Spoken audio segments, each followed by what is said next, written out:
ఏలూరులో కేంద్ర ఆర్థిక శాఖ మంత్రి నిర్మలా సీతారామన్ ఏలూరులో మాట్లాడుతున్నారు. లైవ్ లో చూద్దాం. భవనం పంచాయత్ భవనం అని అనుకోండి, ప్లస్ పిల్లలు సాయంకాలం పూట స్కూల్ నుంచి వచ్చినాక ఒక చోట్ల కూర్చొని వాళ్ళ హోంవర్క్ చేసుకోవడమో, లేదు కొంచెం ఎవరో పక్కన ఉన్న వాళ్ళు వచ్చి ట్యూషన్ క్లాస్ నేర్పించడమో, ఇవన్నిటి కోసం మంచి చోటు ఉండాలి అని మొదలుపెట్టిన ఈ పెద్ద భవనం ఇవాళ ఎన్నో రకాల పర్పసెస్కి మనకు ఉపయోగం అవుతుంది అనేది చూస్తున్నప్పుడు చాలా వరకు మిగతా ఎంపీలు ఆంధ్ర ప్రాంతంలో మాత్రం కాదు, ఢిల్లీలో ఉన్నటువంటి వాళ్ళు కూడా అడుగుతారు, ఎలా మీరు మొదలుపెట్టారు, అది ఇప్పుడు ఏమేమో పనికి వస్తుంది, ఇది ప్లానింగ్ ఎలా చేశారు? ఏం ప్లానింగ్ చేయలేదు. ప్రజలు ఈ పిఎం లంకలో ఉన్నటువంటి ఆడవాళ్ళు ప్రత్యేకం నాకు సపోర్ట్ ఇవ్వడం వల్ల నేను ఇంత దూరం ఏదో చేస్తాం. అది మాత్రం కాదు, ఇది ఈ భవనం కొన్నాళ్ళ క్రితం, ఒక 2 సంవత్సరాల క్రితం నుంచి పిఎం విశ్వకర్మ ట్రైనింగ్ సెంటర్గా ఇక్కడ చాలా పని జరిగింది.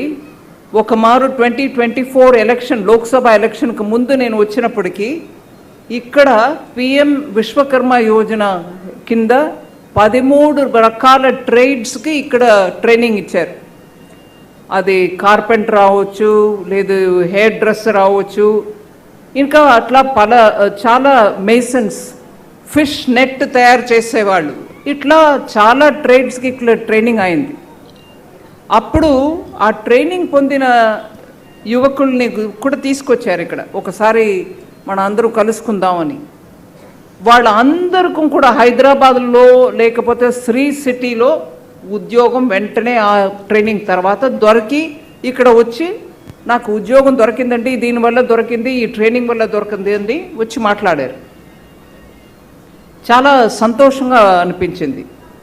కానీ దాని తర్వాత ఇంకో ఒక మెప్పు మన గ్రామానికి దొరికింది. ఏంటంటే ఆల్ ఇండియాలో ప్రతి డిస్ట్రిక్ట్లో కూడా పిఎం విశ్వకర్మ ట్రైనింగ్ దొరికింది. అన్ని 700 డిస్ట్రిక్ట్స్ పైన ఉన్నాయి భారతదేశంలో. ప్రతి డిస్ట్రిక్ట్లో కూడా ఈ ట్రైనింగ్ పెట్టారు.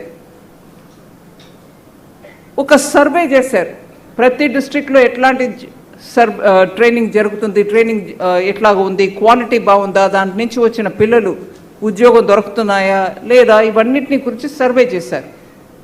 సర్వేలో జమ్మూ కాశ్మీర్లో ఉన్నటువంటి బడ్గామ్ అనే ఒక డిస్ట్రిక్ట్, వాళ్ళు ఫస్ట్ ర్యాంక్లో వచ్చారు. సెకండ్ ర్యాంక్లో పెద్దమైన వాణిలంక. నాకు చాలా ఆనందం కలిగింది. అంటే 2014లో ఫస్ట్ టైం కామర్స్ మినిస్టర్గా అయినప్పుడు, ఫస్ట్ టైం కేంద్ర మంత్రిగా అయినప్పుడు నాకు మారుమూల ప్రాంతం మన నర్సాపురానికి ఇంకా వెనకబడి ఉంది.